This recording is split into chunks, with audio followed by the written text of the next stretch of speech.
Hello and welcome to Morningstar. I'm Emma Wall and I'm joined today by Andrew Rose, manager of the Schroder Tokyo Fund.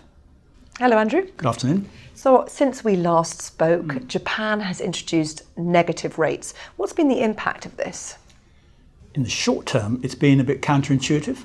So at the end of January, they introduced negative interest rates and the yen went up and the market went down, which is not what the economic textbooks would have thought or suggested that should have happened.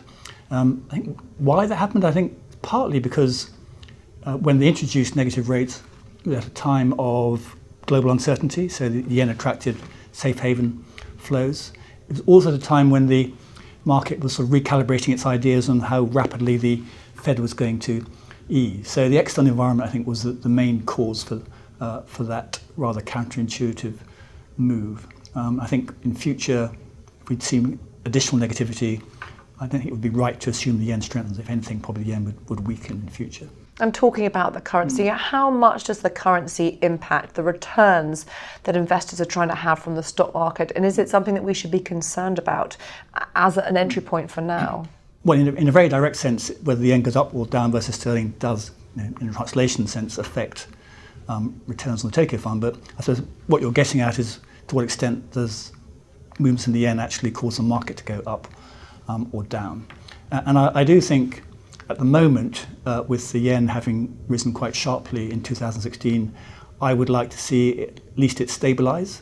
And then that would give companies more confidence in forecasting profits moving out. At the moment, when the yen is going up every day, it's hard for companies to sort of bake in a yen view. So if we get the yen actually stabilising, I think that would improve the prospects for corporate profits. Of course, there has been a little bit of volatility along the way, but looking over a sort of multi-year period, the Japan index has come up significantly, and those who invested at the right time have benefited from that.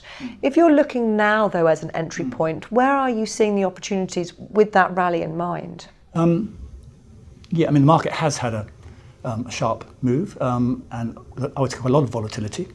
I think the outlook for now is, I mean, with the market having fallen somewhat in 2016, you would say some of the sort of fast money has already exited. And then you look at the market and say, is it actually expensive?